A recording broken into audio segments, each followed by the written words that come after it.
আজ আমরা মাইক্রোসফটের কপিলট লগইন দেখে নিব, কারণ অনেকেই ব্যবহার করতে যে খুব সাধারণ হলেও এর লগইনটা ঠিকঠাক করতে ভুলে যান বা এতে অনেক সময় ব্যবহারই করেন না। তো আজকে দেখাবো কিভাবে ঠিকঠাকভাবে কপিলটে যেতে হয়। মাইক্রোসফট এজ এই ব্রাউজারটি ওপেন করে নিব। তারপর দেখাচ্ছে আমাকে একটি নোটিফিকেশন নট নাও, কারণ আমি ক্রোম ব্যবহার করি বাই ডিফল্ট। এই যে সার্চ দ্য ওয়েবের রাইট কর্নার, এখানে ওপেন কপিলট, এখানে ক্লিক করবেন। তারপর সাইন ইন দেখাবে। তো create an account or sign in to keep all your conversation and to generate images, কারণ বর্তমান AI এর মাধ্যমে অনেক কঠিন কাজগুলো সহজ হয়ে গেছে। তো সেই জন্য আমরা সাইন ইনে ক্লিক করলাম, দেখি কোনো অ্যাক্সেস দেখাচ্ছে কি না। যেহেতু আমার এক্সিস্টিং অ্যাকাউন্ট আছে, আমি সেটি ক্লিক করে নেব। আপনারা যদি আপনাদের এক্সিস্টিং কোনো অ্যাকাউন্ট না থাকে, একটি অ্যাকাউন্ট করে নেবেন। আমি এক্সিস্টিং অ্যাকাউন্টে ক্লিক করলাম।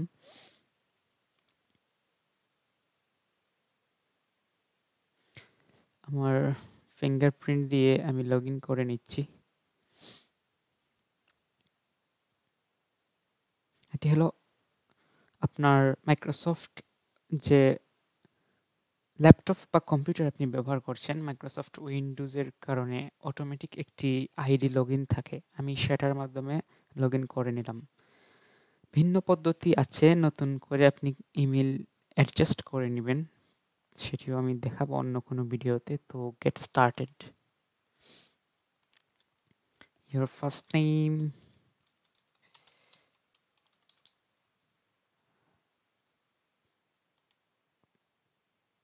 nice to meet you, Parvez Ahmed.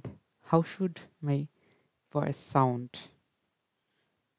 O check করে নিচ্ছি।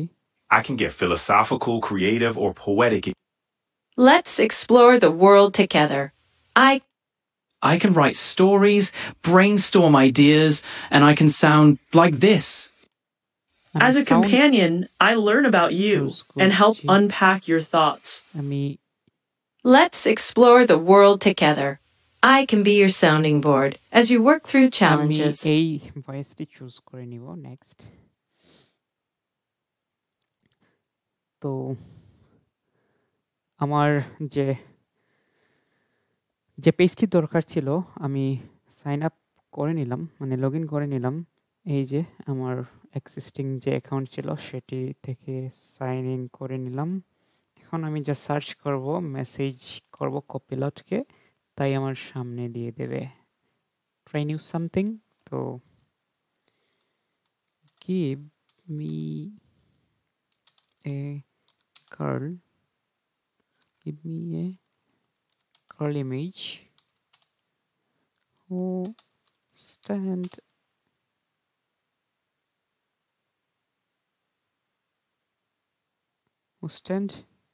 by a river. দেখি তো সার্চ করে কপিলট আমাকে কি দিচ্ছে। আমি যদিও কোনো কিছু না ভেবেই একটি নির্দেশনা দিয়ে দিলাম।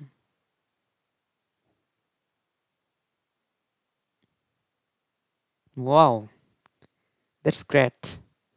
কি সুন্দর একটি নদীর ধারে একটি মেয়ের ছবি। কতটুকু এগিয়েছে এআই। তো এখানে ক্লিক করলে ডাউনলোডও হয়ে যাচ্ছে। তো আপনারা বাই ডিফল্ট ক্রোম ব্যবহারকারীরাও মাঝে মধ্যে মাইক্রোসফট এজ ব্যবহার করতে পারেন, কারণ অসম্ভব ভালো কিছু আপনারা পেয়ে যাবেন এই কপিলটে নির্দেশনা দেওয়ার মাধ্যমে। ধন্যবাদ সবাইকে, ভালো থাকবেন।